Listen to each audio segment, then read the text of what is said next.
The scene begins with a man named Breslin who has just arrived at a prison called Bendwater. He is immediately confronted by one of the gangs that are controlling the prison. Because of opposition and trouble, Breslin was put in solitary confinement. He memorized every room he went through while in the isolation room. When the rations arrived, he asked the guard what time it was. Breslin seemed to be counting down from there. Meanwhile, outside the prison a car explodes shortly after the woman leaves the car.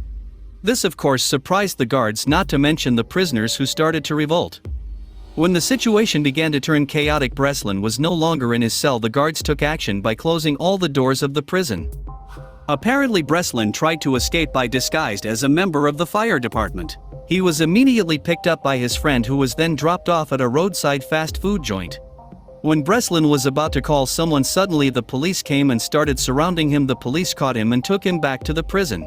He was greeted by a colleague named Clark, who introduced himself to the head of the prison that he was representing at a company called BNC Security, a company responsible for the security of national prisons. They were hired by the Federal Service to maximize the security of each prison. Breslin then explained how he was able to escape. There are 3 ways to escape. The first way is to know the layout, then observe the daily activities inside the prison, and the last way is to get help from the outside. Breslin entered solitary confinement and beat another prisoner first, which made the guard less tight than in a regular cell. After starting to attract attention at the main gate at 4 p.m. after coordinating with his partner. Before Breslin could continue, the manager asked how he entered the security code. Breslin said he used a milk carton because the box had transparent plastic inside, from which he called a tool to find out the 4-digit security code that the security will enter. After knowing the code, he immediately left the prison with a little drama that he had done before, like the car explosion earlier. The head of the prison seemed impressed with the way Breslin escaped. Next, Clark explains that Breslin for about 14 years escaped from every prison he entered. After Breslin finished and returned to his office. Arriving at the office, Breslin immediately organized a meeting with his client named Jessica. This woman expressed interest in Breslin's expertise in testing prison security systems, and she offered to invite him to cooperate in entering a prison with security systems to ensure no one entered. The whereabouts of the prison is said to be unknown, and because the risk is so high, Jessica promises to be paid double what Breslin usually receives. Breslin also agreed and asked when the work would start. Jessica said as soon as possible, and then Breslin would be picked up by their agent.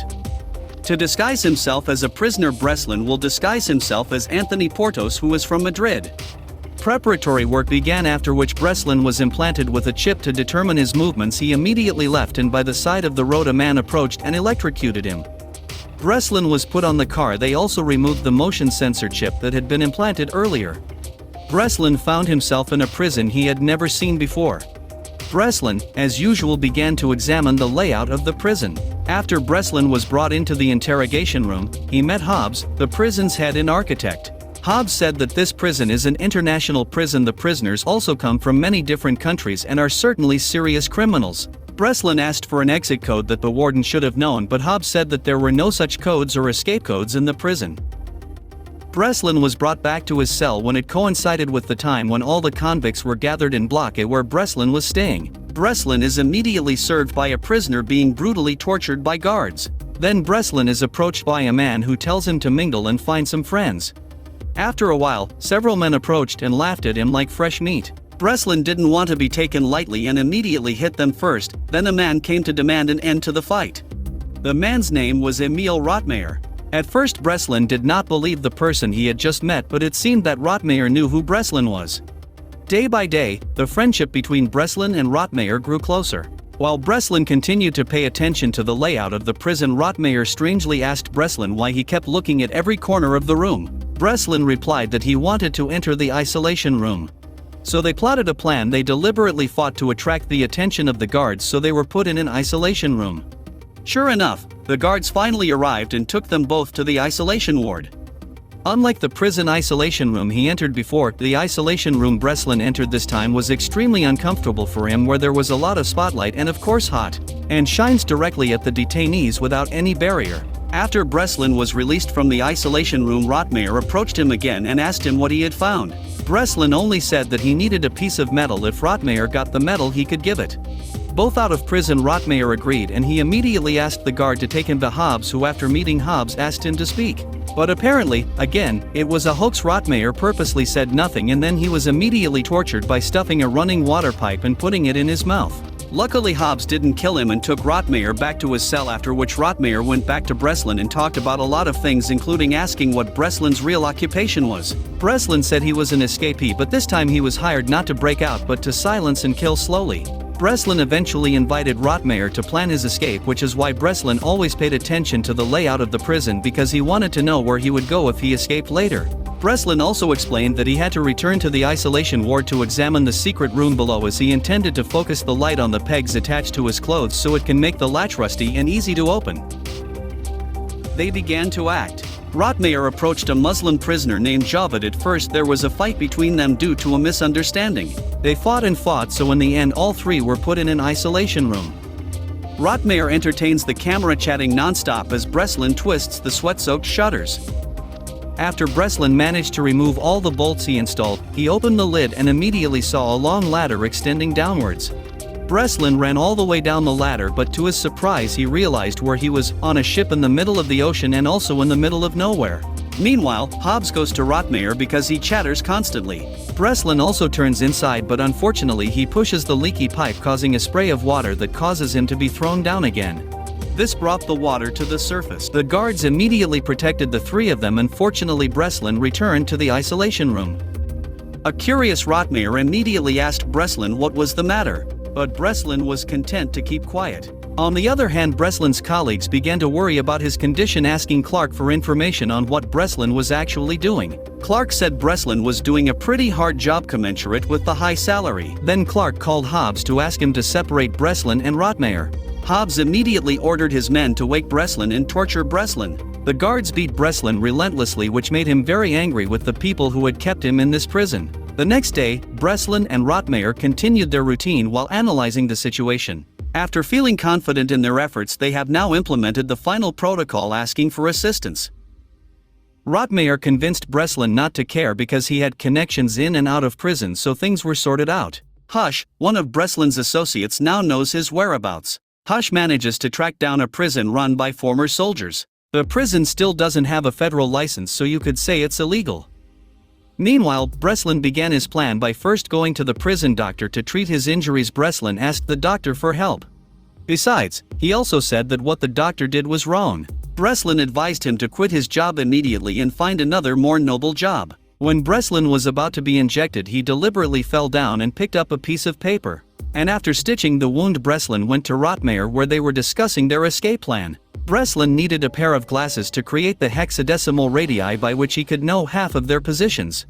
As Breslin and Rotmeyer prepared to execute their plan, apparently one of the guards saw it and reported it to Hobbs. Hobbs immediately went to Breslin's cell and said he was looking for someone. Breslin, so now he is not allowed to do anything with Rotmeyer because the people who paid him want Breslin in prison forever. Breslin tries to negotiate by promising to try to capture Victor the 10th Mannheim, aka Emil Rotmeyer, as well as his network, on the condition that Hobbs tells him where the prison is and releases him. Instead of teaming up with Hobbs, Breslin actually hatched another plan behind his back. Breslin goes back to Rotmeyer and tells him of his plans with Hobbs. At first, Rotmeyer hesitated, but Breslin convinced him. In the end, Javed played his part by pretending he knew all of Breslin's plans with Rotmeyer. He told all this to Hobbs. But before Javed said it all, he asked Hobbs to be allowed to pray in open space so he could look up at the sky, and Hobbs agreed. While praying that Javed would steal the opportunity to measure star lines using the semiconductor Breslin had given him earlier. After success, Javed returned the semiconductor to Breslin to him. After a long study, Breslin drew conclusions about longitude, wind position, and water movement. After all, Breslin assumed they were off the coast of Morocco. Breslin then went to the doctor and asked him to read one of the chapters in his book. The chapter contains the oaths and promises of a doctor. Out of curiosity, the doctor finally read the chapter, after which he asked the guards to take Breslin to his clinic under the pretext that there would be further examinations. When Breslin was with him, the doctor asked him what he needed. Breslin then smiled, showing that the doctor was on his side. Breslin then tells Rotmeyer that the doctors are fine, it's just a matter of how they convinced Javed to cheat on Hobbs. However, Hobbs apparently discovered their plan after seeing CCTV footage where Breslin is said to be talking to another inmate in Cell C. Hobbs suspects Breslin helped the prisoners in Cell C escape. Finally, Hobbs ordered the guards to increase security in Cell C while in Cell A Breslin needed a lighter to break the atmosphere.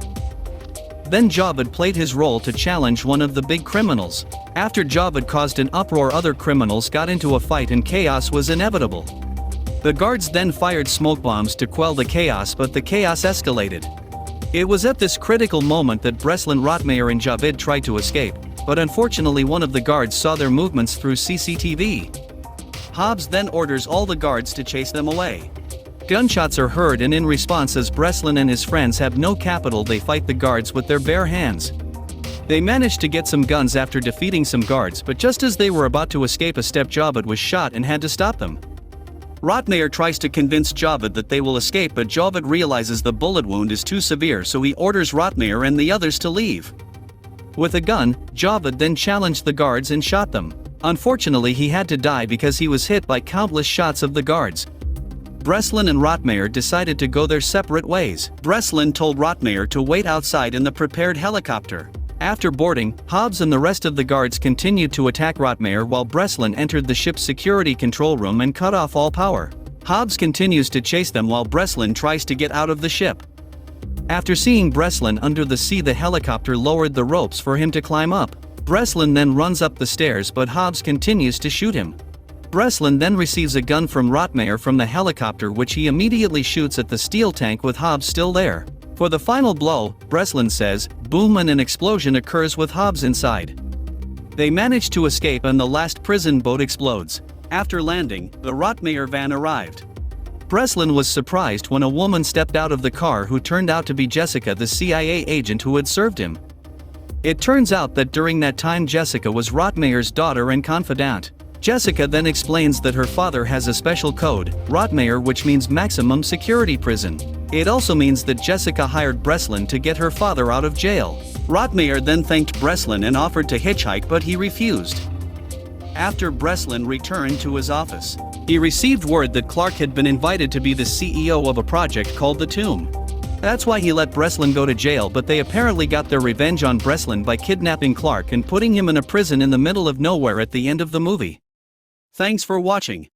Subscribe for more videos like this. Turn on the notifications and leave a like to help the channel out.